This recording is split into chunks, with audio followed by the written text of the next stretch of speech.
bendiga. Pues vamos a seguir, hermanos, con esta predicación que se está dando, hermanos, esta enseñanza de Hechos de los Apóstoles. Hoy vamos a comenzar un nuevo capítulo y es el capítulo 8. Entonces vamos a leer Hechos de los Apóstoles, capítulo 8, versículo 1. Vamos a leer hasta el 8. Amén.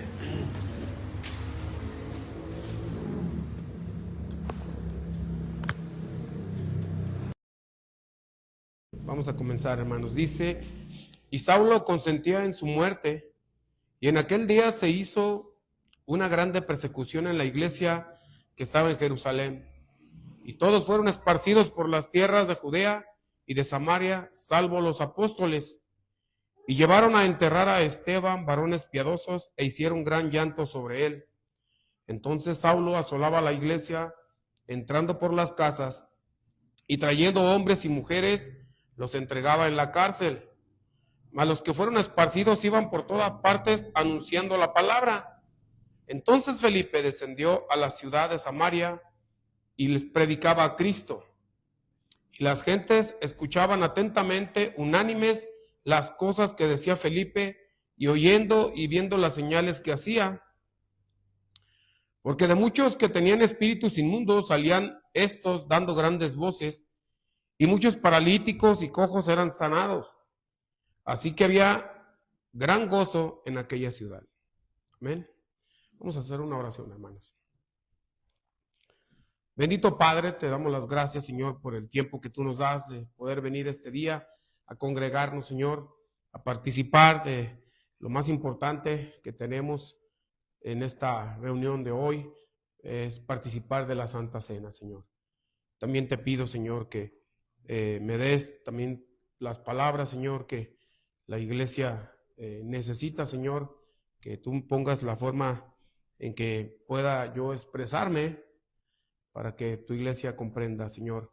Gracias por este gran ejemplo que nos has estado dejando en esta carta como la iglesia, Señor. En el nombre de Cristo Jesús. Amén.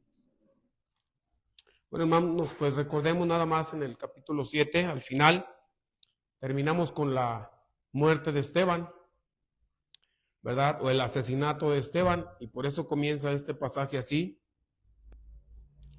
Dice: y Saulo consentía en su muerte. Pues sabemos, hermanos, que Esteban, después del discurso que él da, lo matan a pedradas. Entonces él, hermanos, ahí aparece en el capítulo 7, aparece por primera vez el nombre de Saulo. Y aquí, hermanos, nuevamente aparece comenzando el capítulo 8. Dice que él consentía en su muerte. Entonces, hermanos, en sí este capítulo narra la expansión del evangelio más allá de Jerusalén, debido a la gran persecución iniciada tras la muerte de Esteban. Entonces, esta enseñanza, hermanos, yo les puse como título, ¿verdad? No sé, ya lo vieron ahí: persecución y dispersión de la iglesia. Así es como se llama, hermanos. Entonces vamos a comenzar, hermanos, ya con el primer punto, que es la persecución y dispersión. Entonces, hermanos, tras el martirio de Esteban, Saulo, dicen, lideraba una terrible persecución contra la iglesia en Jerusalén. Persecución contra la iglesia que obligaba a los cristianos, dice, a huir. Pero, hermanos, a lo que estamos leyendo, lejos de detenerlos, hermanos, ellos dicen que ellos iban predicando la palabra en todas partes. Ellos predicaban la palabra en todas partes, hermano, el mensaje de la salvación. Entonces, esta dispersión provocaba, hermanos, que los creyentes anunciaran el evangelio en otras ciudades, ya no solamente en Jerusalén, sino en Judea, en Samaria. Pero vamos a ver un poquito, hermanos, quién es Saulo, porque aparece ahí por primera vez te digo, al final, y dice que aquí que Saulo consentía en su muerte. Y vamos a ver un poquito de Saulo. Y Saulo, hermanos, como te digo, él dice que aprobó la muerte por la lapidación de Esteban. Él fue un fariseo judío con la nacionalidad romana. Ya después seguimos viendo Ya seguimos viendo, hermanos, el por qué tenía la ciudadanía romana. Pero ahorita, hermanos, bueno, estoy dando nada más una pequeña biografía de lo que era Saulo, antes de ser convertido o de ser llamado el apóstol Pablo, ¿verdad? Después ya sabemos que es el apóstol Pablo, pero bueno, aquí es Saulo. Entonces, fue un fariseo judío, como te digo, con la nacionalidad romana. Su origen, él nació en Tarso de Sicilia, que actualmente es Turquía. Su educación, por lo que vemos a través de la Escritura, fue formado por él mismo, que lo dijo, fue formado en Jerusalén bajo la tutela del conocido maestro Gamaliel, porque él mismo lo dice. La característica de Saulo, hermano, es que era un fariseo fanático, extremadamente celoso, hermanos, de la ley judía, por lo que vemos, ¿sí? Otras de las cosas, dominaba los idiomas arameo, hebreo y griego. Dice, hermanos, que él era blasfemo y perseguidor, como también él mismo da referencia de él en 1 Timoteo capítulo 1 versículo 13, dice, habiendo sido antes blasfemo y perseguidor e injuriador, dice, mas fui recibido a misericordia porque lo hice con ignorancia e incredulidad. Saulo, hermano, Saulo consideraba el cristianismo como un movimiento, hermanos, extremadamente peligroso y hereje, que amenazaba todas las tradiciones judías. Y es cierto, hermano. Ya después vemos en todas las cartas de Pablo que sí, realmente eso era un peligro eminente, hermanos, hacia las tradiciones judías, ya después de conocer a Jesucristo, ¿verdad? Pero esto es lo que él es lo que él veía, una amenaza. Y él perseguía, hermanos, activamente a la iglesia. Era un perseguidor extremadamente violento también, hermanos. No solamente celoso, sino violento, porque lo vemos, hermano, aquí en los pasajes, todo lo que hacía con la iglesia, ¿verdad? Los perseguía, hermanos, los castigaba, dice que los encadenaba, los arrastraba. Era violento, hermano. Era no solamente celoso de la ley, sino era muy violento, hermanos, como lo describe la palabra del Señor.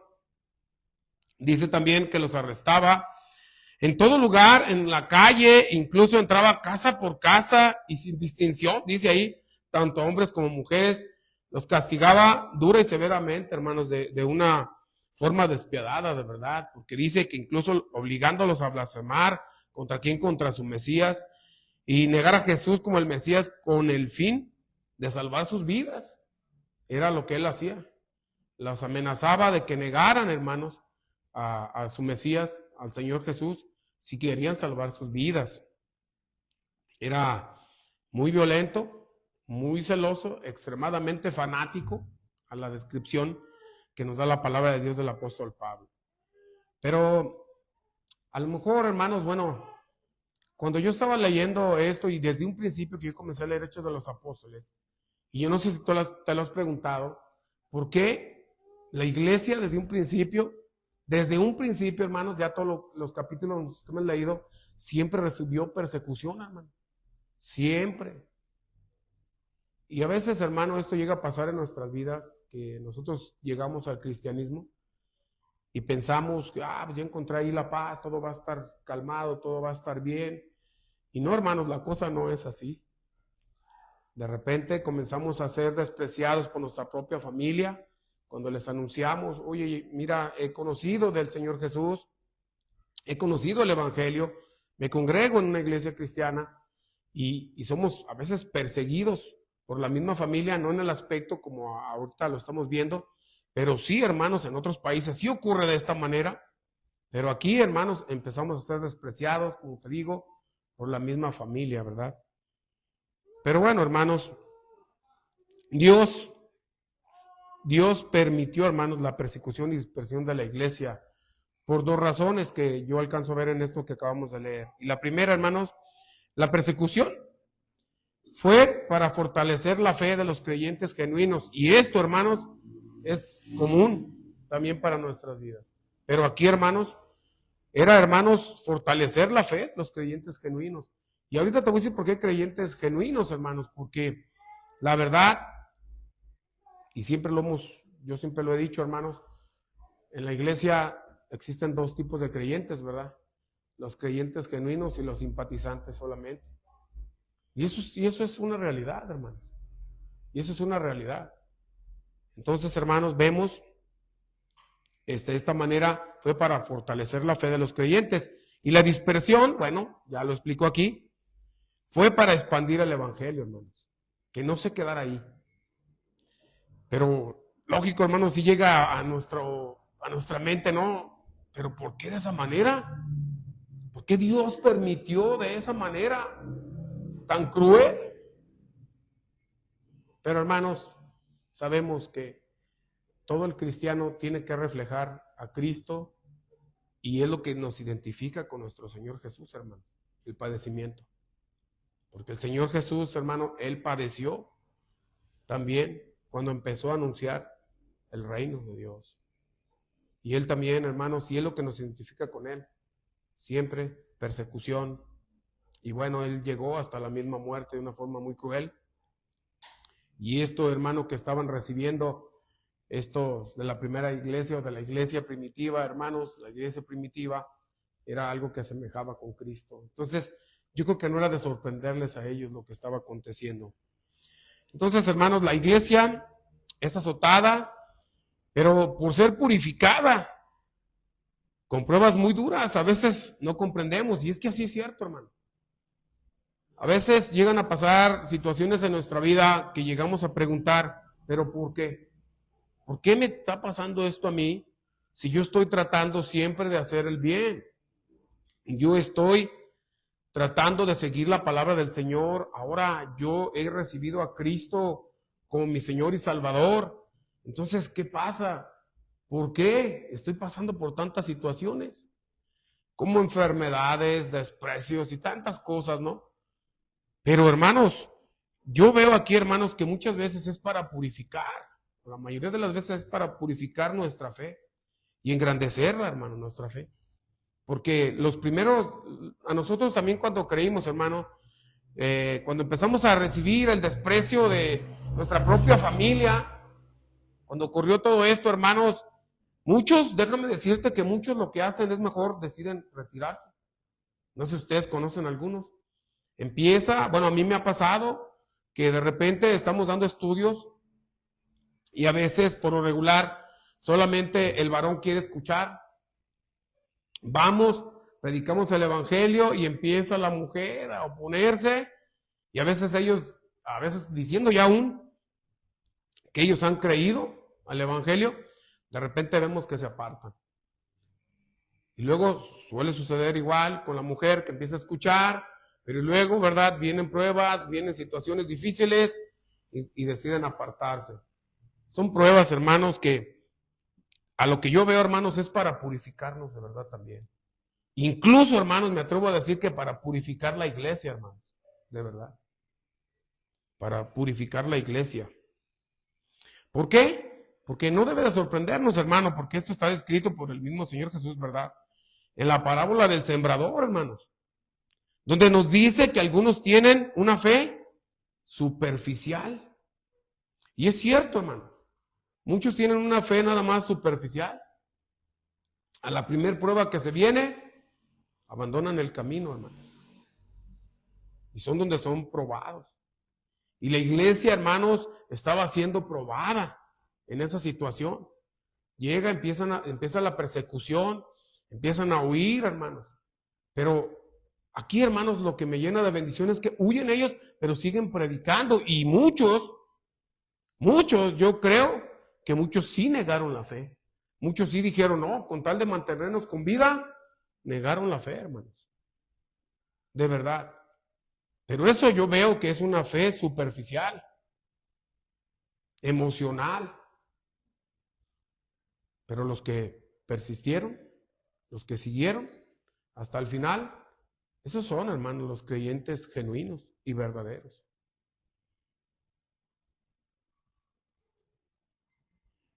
Okay. Entonces, hermanos, la persecución es la forma de identificarnos con Cristo, lo he dicho. Al sufrir el cristiano, hermanos, se asemeja a su Señor, siguiendo sus pasos ¿de qué? De sufrimiento y humildad. Esto es lo que yo alcanzo a ver. Pero la dispersión fue para expandir el evangelio, hermanos. La persecución sirvió como combustible, ¿verdad? Así como combustible para dispersar a los creyentes y en consecuencia, hermanos, aumentar la difusión del mensaje. Porque en el versículo 4, hermanos, dice que los que fueron esparcidos iban anunciando por todas partes el mensaje de salvación. Y en el 5 dice que Felipe descendió a Samaria predicando a Cristo y realizando milagros, teniendo una respuesta positiva, hermanos, añadiendo el Señor a la iglesia, como dice la palabra, a los que habían de ser salvos. Él comenzó, hermanos, Felipe dice que él fue a Samaria y empezó a predicar, empezó a ocurrir, el Señor le dio el don como le dio a muchos de los apóstoles, en general por las tareas que él les había encomendado, y en este caso, hermano, dice que él empezó a hacer muchos milagros, hermano. Y la gente en este lugar estaba contenta, estaba gozosa de recibir al Señor, de recibir su mensaje, hermanos, y de ver las maravillas que hacía el Señor, y ya no solamente en Jerusalén, hermanos. Entonces, en esta ciudad había, hermanos, en esta ciudad había mucho gozo, lo que nos narra el pasaje. Entonces, hermanos, la persecución y la dispersión de la iglesia genera el fortalecimiento de la fe y la expansión del evangelio. Ahí concluimos esos dos puntos. Y muestra el poder de Dios al sostener a los creyentes en medio de las dificultades, firmes, y al mismo tiempo mantiene la iglesia enfocada en lo eterno. Y es cierto, hermanos. ¿A qué me refiero con esto? Porque cuando nosotros, hermanos, viene una prueba a nuestra vida, si tú te fijas, nuestro enfoque es estar en las cosas del Señor. De veras. Cuando nosotros estamos pasando por una situación difícil, es cuando realmente concurrimos constantemente en la oración, hermanos. Estamos pasando por una situación difícil y nos enfocamos en la oración constante, buscando a Dios en todo momento, por cómo nos sentimos. Y de la misma manera, hermanos, pues buscamos acercarnos, conocer más al Señor y buscando y pensando ya más en las cosas espirituales que en las terrenales. Y eso es bueno, hermano. A veces, por eso también cuando llegan las pruebas a nuestra vida, es para nosotros entender y buscar a Dios. Porque a veces ya se nos hace tan normal el que amanezca, hermanos, y que tengamos vida y que tengamos alimento y que tengamos todo lo necesario. Y pues a veces hasta orar se nos anda olvidando, ¿verdad? A veces es la hora de la comida, llegamos y empezamos a comer, pero como es muy común que hay un alimento en nuestra casa, pues ¿qué es lo que hacemos? Pues a veces ya ni siquiera damos gracias, pero ¿qué tal? ¿Qué tal cuando perdemos el empleo? O cuando está en riesgo nuestro empleo. ¿Qué hacemos? Pues buscamos, hermano, al Señor. Señor, pues te pido, guárdame, manténme aquí en este lugar, manténme en el empleo. Y así sucesivamente, hermanos, es cuando buscamos más al Señor en las pruebas difíciles. No se diga tan solo en la enfermedad. En la enfermedad, hermanos, también. Estamos enfermos y estamos constantemente orando y pidiéndole al Señor. Cuando viene una situación difícil en la misma familia, ¿qué es lo que estamos pidiendo constantemente? Dirección. Estamos pidiendo dirección, hermano. Señor, por favor, tú dime. Entonces, hermano, una de las cosas por las que a veces, hermano, nos suceden estas situaciones son para estar más centrados. Y a la iglesia esto le favoreció mucho, hermano. A pesar de que te digo, fue una manera muy cruel en cómo fueron tratados, pero ellos estaban enfocados en algo, hermanos. En ellos seguir predicando y anunciando el evangelio. Ellos, hermanos, huyeron mejor. Y cuando huyeron, ¿a qué me refiero? Porque dejaron todo, hermanos. Dejaron sus casas, dejaron todo y huyeron a otro lado. Entonces, es por eso que te digo que en ese momento se olvidaron hasta de las cosas materiales. Y eso es lo que a veces, hermanos, muy constantemente nos pasa. Y es porque Dios también, hermano, a nosotros también quiere como que decirnos, ¿no? Estás muy enfocado en las cosas terrenales. Estás enfocado en las cosas terrenales y en mí no tanto. Entonces, hermano, eso nos hace, Señor, es cierto, yo estoy perdiendo el enfoque y el enfoque tiene que estar en todo momento en Dios, hermano. Buscar, decía el Señor Jesús, buscar las cosas de arriba, las cuales son eternas y no en las de la tierra. ¿Por qué decía? Porque estas perecerán. Y es lo que yo veo, hermanos, que en este caso, la iglesia estaba recibiendo esta persecución, hermano, para exactamente, hermanos, ellos buscar lo mejor, lo eterno. Y dejaron todo, hermanos. También demuestra el poder de Dios al sostener a los creyentes, hermanos, en medio de las dificultades, firmes, hermanos. La iglesia se encontraba centrada solamente en Dios, solamente en el mensaje. Se encontraba así la iglesia. Entonces, hermanos, como te digo, es cuando nos encontramos en súplicas, siempre en las adversidades con el Señor. Y aquí, hermanos, la soberanía de Dios está miscuida en estos acontecimientos. Cualquiera pensaría lo contrario, ¿verdad? Cualquiera diría, es el diablo el que está levantándose, el que nos está atacando, el que está haciendo esto, el que está haciendo esto otro con nosotros. A veces es muy difícil, hermanos, de verdad, para nosotros identificar qué es lo que está pasando, ¿verdad? A veces tú dices, es el diablo el que está haciendo esto. No, hermanos. El diablo, cuando una vez que tú tienes a Cristo en tu vida, no tiene potestad sobre ti, hermanos. La tiene el Señor. La tiene el Señor Jesús con nosotros.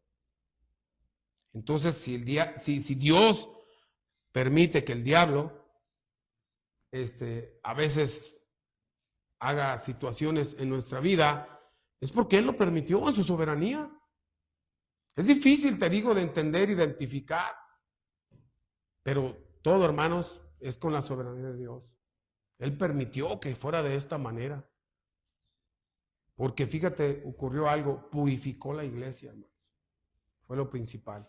Y después se expandió el evangelio, el reino, a otros lugares fuera de Jerusalén. Y es que, hermanos, esto implica que Él permitió dentro de su propósito eterno la persecución de la iglesia.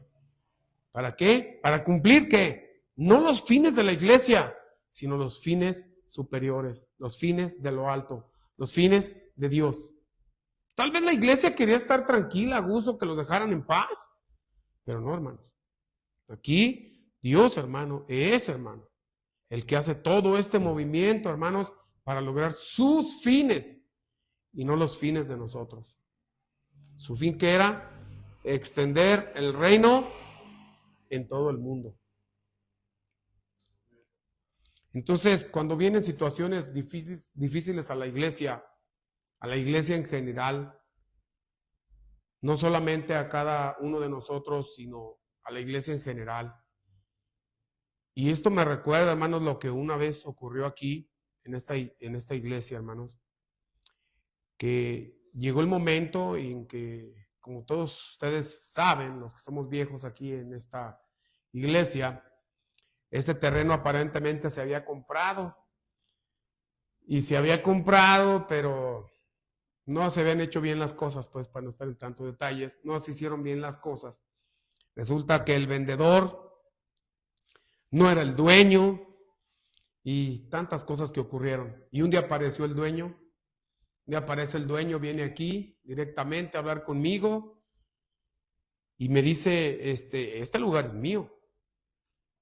Para esto ya habíamos nosotros investigado, hermano, nosotros habíamos investigado ya de quién era el propietario real y nos dimos cuenta, ¿verdad? Ya teníamos sus datos, mandé a mi hijo Paco, de hecho, a investigar todo eso y él me dijo, aquí está, es el dueño, se llama así, así, así, todo esto ya lo teníamos nosotros. Y de repente aparece y pues me busca. Yo recuerdo que un hermano me dice, ¿le buscan, pastor? Yo dije, bueno, vamos. Yo pensé que era alguien que estaba interesado en la palabra del Señor, pero no, hermanos, era el dueño de aquí que venía pues a decir que qué pasaba, por qué estábamos aquí, por qué habíamos fincado, por qué habíamos hecho esto. Y yo recuerdo, hermanos, que me entristeció mucho, pero ya lo esperaba, porque lógico que si el que supuestamente nos había vendido no era el dueño, algún día tenía que suceder, ¿no? Entonces llega y me dice, ¿sabes qué? Ustedes fincaron en un lugar que es mío, les doy un tiempo para que se vayan. Y yo, hermanos, esa vez cité incluso a la iglesia, fue entre semana y les dije, necesito que nos veamos en la iglesia. Hoy todos vengamos a la iglesia, aunque no era día de reunión, era otro día. Y yo les dije, pues, necesito que vengan. Y aquí estuvimos, hermano, por esa situación. Y hubo diferentes reacciones. Cuando yo les dije, ¿saben qué está pasando esta situación? Apareció el dueño y pues ahora resulta que nos van a echar de aquí. Y fue muy triste para todos. De hecho, algunos lloraron, no, pero ¿por qué? ¿Por qué pasa esto? No lo sé. Pero ya está la situación aquí. Y yo recuerdo que muchos dijeron, está bien, sí nos vamos, pero tumbamos las bardas. Sí nos vamos, pero tumbamos. Le dije, no tumbamos nada. No tumbamos nada. Así nos vamos. No vamos a estar en un lugar que no es nuestro, ¿verdad? Y ese día nos pusimos todos a orar, hermanos. Pero a orar y clamar por algo que nosotros anhelábamos tener para nuestras reuniones. ¿Sí ves? Entonces a veces Dios permite, hermanos, estos acontecimientos con este fin. Todos nos reunimos, o la gran mayoría nos reunimos ese día y estuvimos aquí, hermanos, orando. Cada quien, además, ni en grupo lo hicimos. Me acuerdo que unos estaban por aquí hincados, otros allá, y todos orando al Señor. Lógico, pidiendo a nosotros que esto se quedara para nosotros y que se arreglara de alguna manera. El dueño me dice, quiero cierta cantidad, una que ni en 30 años yo creo la juntábamos aquí, ¿no? Con ofrenda. Y pues fue muy difícil, hermanos, la verdad. Yo rápido hice planes, nos vamos al jardín de aquí, y ahí nos llevamos las sillas y hacemos algo ahí, si el Señor quiere movernos, ¿verdad? Pero a varios nos hizo pensar de una manera diferente, hermanos, de verdad. En pensar, en hacer las cosas bien, en juntar, en guardar para hacer esto posible. Y el Señor, hermanos, pues para la gloria de Él lo decimos, Él acomodó todas las cosas y estamos aquí. Gracias a Dios. Pero a lo que yo voy, hermanos, es que fue una situación difícil para todos en general, los que nos reunimos en esta iglesia, hermanos. Y así, hermanos, es como pasa. Pero eso, hermanos, de verdad que hizo que muchos creciéramos, de hecho, porque no nos habíamos encontrado en un problema similar. Yo le platico a mi hijo y él dice, no, pues yo estaba más chico, yo no entendía todavía tantas cosas así, pero sí fue muy difícil para los adultos, los que comenzamos la obra, ¿verdad? Estábamos así como que, ¿qué hacemos? ¿Cómo le hacemos esto? Pero buscábamos a Dios, hermano. Ese día incluso nos reunimos, como te digo, para entre todos buscar al Señor, hermano. Buscar dirección, clamar, pedirle que nos ayudara en esta situación. Y esto, hermanos, es lo que pasa por lo regular cuando ocurre algo en la iglesia. Y de hecho esto voy, hermanos, porque yo estoy en un grupo de predicadores, de pastores de todas las iglesias del ramo de los parques, y el pastor de San Juan Bosco, él pidió oración, que oráramos de verdad, hermanos, como iglesias, porque ellos están teniendo un problemilla ahí en donde se reúnen. Ellos se reúnen en el jardín y pues hay personas que quieren obstaculizar que se congreguen en el jardín, y al parecer ya les están exigiendo un permiso para poderse reunir ahí para realizar el culto, pues. Y es algo difícil.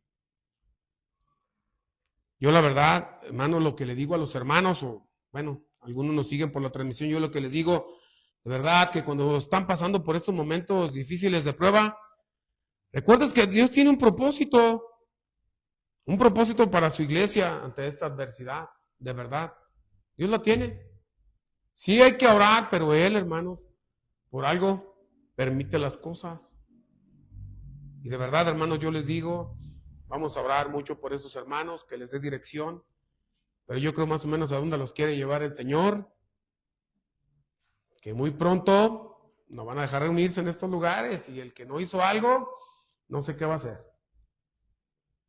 Pero esto yo creo que es para mover a las demás iglesias a pensar que si un día prohíben esto, ¿qué van a hacer?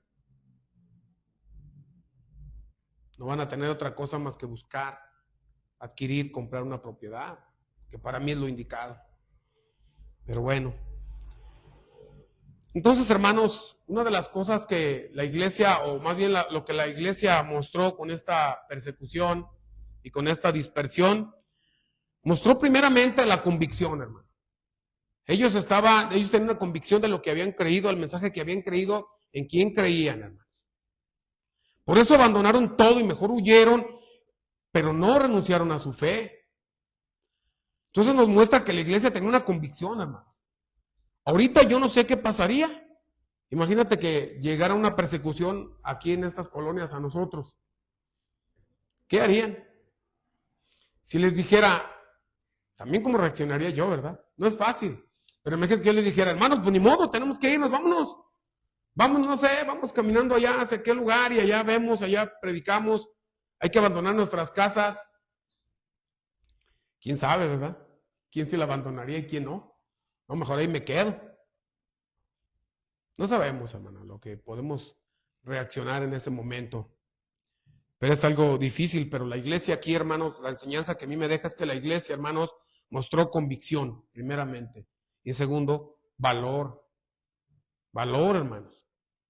De verdad, encontrarte hasta un régimen así, con ese permiso que le dieron a Saulo de ir, incluso quitar vidas, arrestar de esa manera tan cruel, es difícil, hermanos. ¿Verdad? Entonces, ellos mostraron valor. Vamos, y enfrentaron. Tan sencillo que está ahí la muerte de Esteban, hermanos. Y también mostraron la perseverancia, hermanos, en continuar. Que no importa lo que está aconteciendo, hay que permanecer firmes hasta el final. Y de verdad, hermanos, es una enseñanza buena que nos deja leer estos textos, ¿verdad? Es una enseñanza que nos da de la iglesia que realmente era perseguida de una manera, híjole, muy cruel, pero perseveraron, hermanos. Como te digo, perseveraron los que tenían una fe genuina. Entonces, hermanos, esta enseñanza tenemos que aplicarla también a nuestra vida, hermanos. Darnos cuenta que a veces es Dios el que permite todo lo que está pasando en nuestra vida. Más bien es Dios el que permite lo que pasa en nuestras vidas, hermano. Y necesitamos en ese momento mostrar esas tres cosas. Convicción en quién creemos. Tener valor para afrontarlas y perseverar, hermanos, hasta el fin, hasta que Él venga, como Él lo prometió.